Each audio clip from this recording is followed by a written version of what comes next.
Now let's talk about what it's like grinding anonymous poker tables. No usernames, no player notes. Every session you basically start fresh. And personally, I've always enjoyed this format because nobody can track your stats and see what type of player you are. So you're kind of like unpredictable every time you get at the table. So basically, when you're playing anonymously, there's no tracking software, no hand histories.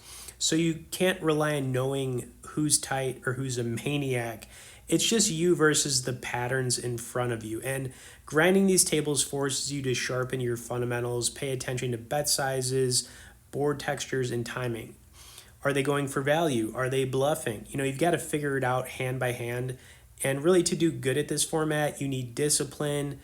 Fold the junk, stay patient, look for players making obvious mistakes like betting way too big with weaker hands or calling down way too light. With that said, I do think it's worth trying if you've never played on this format before. And if you want to learn more about this format of poker, there are going to be some resources in the pinned comments you can check out. Also, we have a community where we go over hand analysis and another section for just like tips that could help you improve quickly and move up in stakes. And stick around to the end because we've got some interesting spots to go over in this one.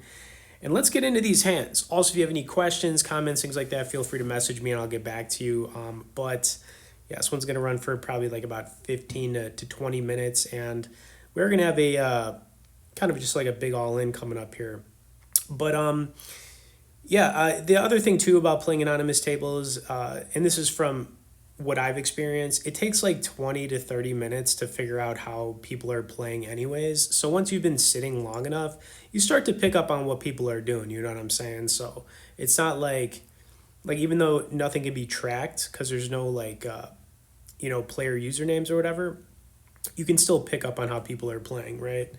Anyways, okay, so we are going to start up a little bit here. We are going to be I think for the most part I played pretty tight, but I did throw some bluffs in this one too. I mean, you got to, especially as you play like mid stakes.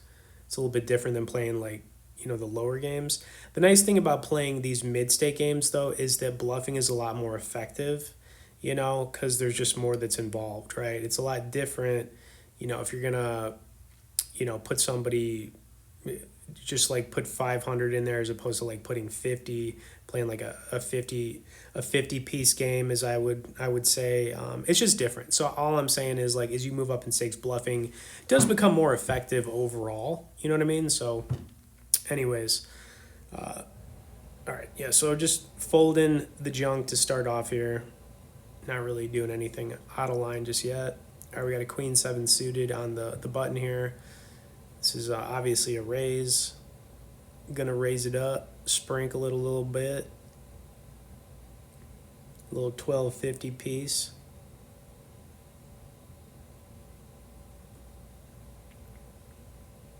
So player 3 gives us a call. Nope. All right, took it down. Okay, nothing happened there with the queen 7. It's all good. Ooh, we got diamonds back to back. Jack deuce. I guess we got to raise this one up too. Why not? Why not, right? It seems like everybody's playing pretty tight to start things off here too. Look at that, man. We got a limper. Can't have that.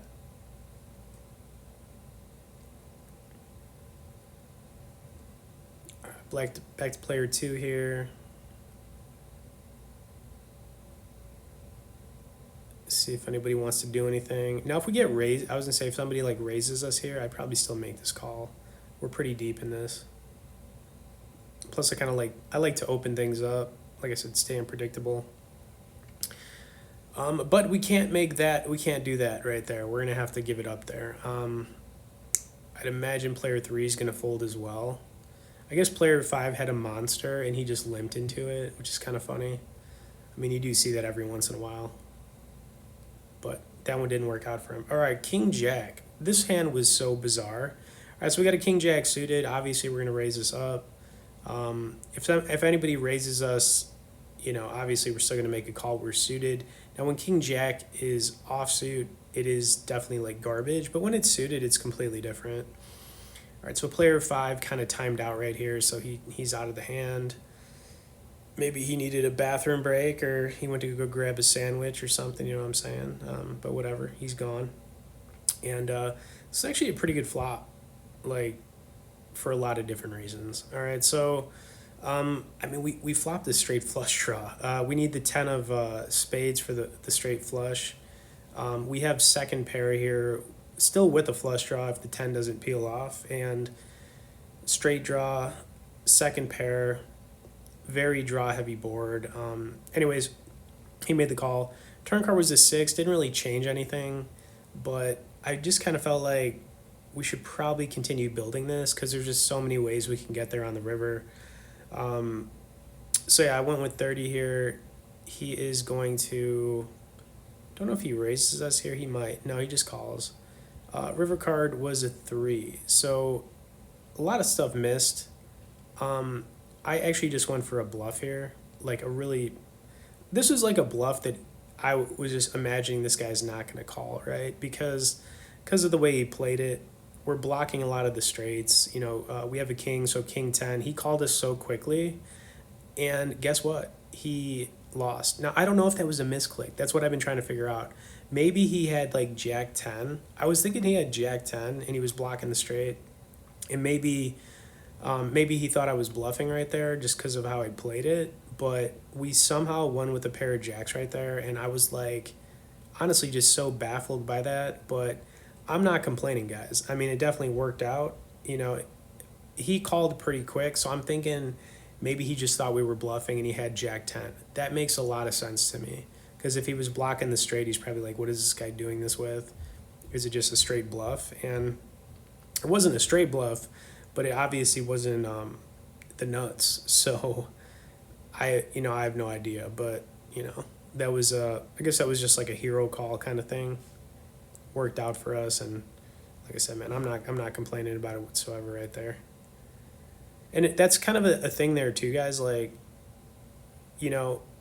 anonymous tables, you just don't know. I mean, if let's say we weren't playing anonymous tables, then you could probably track somebody and see if they were bluffing all the time. But that's kind of like what I like about this. You could just kind of play like a pretty like tight aggressive approach, throw in the bluffs every once in a while, and things happen. But wow, we would have had a straight here with the 5 deuce. Look at that. That is something right there. We had the 5 deuce. But it's not like I was playing this, guys. Like, come on now. Wasn't even suited. I think player 3 definitely has it here. Look at that. Look at that sizing. Yeah, I think he had a set or a straight.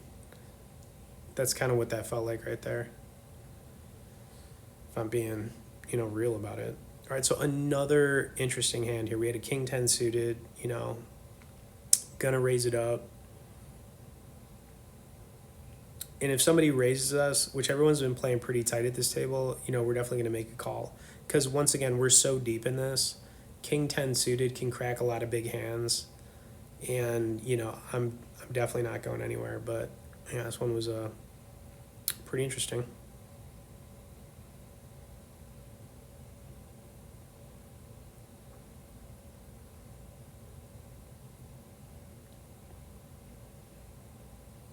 All right, so I think player 2 is going to raise it up to like 45 or 50.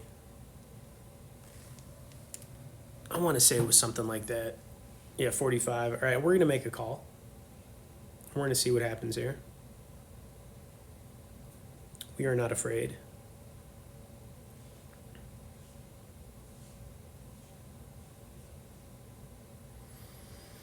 I think player 5 is going to, player 5 is going to get out of the way. Not a whole lot to think about here. I mean, this is definitely a call. And we're ended up hitting top pair, but it's all hearts. Okay, so he checked it quickly, which was good.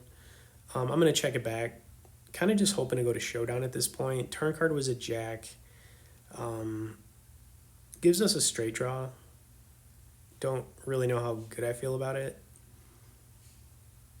He's going to throw something out there, and we're going to make the call. And, of course, the river card was a heart. And I'll tell you guys what, that was not the card we wanted to see. Kind of makes it easier to fold, though, because, like, it's a one-liner to a straight with the queen. And obviously any heart is we're losing to. All we could really beat at this point was a bluff, but I was just so curious. I was like, I gotta see what this guy's got. I kept thinking about it too. He kind of, and I actually thought about raising here. Look at this. I thought about making a raise on him. Now I'm glad I didn't do that, but I, you could see I was definitely thinking about getting creative here, but I kind of just came to the realization like this would not be a really good play. So let's just call him down. It's either a call down or a fold here. You know what I'm saying? It's like a complete bluff. But you can see this, man. I was about to fold, made the call, and he turned over ace jack. So we took that one down. Super weird, but it is what it is. And gonna kind of wrap things up here. We got a few more hands you guys could watch to the end, but playing these anonymous games, I mean, they're fun. We'll have some resources in the pinned comment. You could also get in our community. Tap the like, and we'll see you in the next one.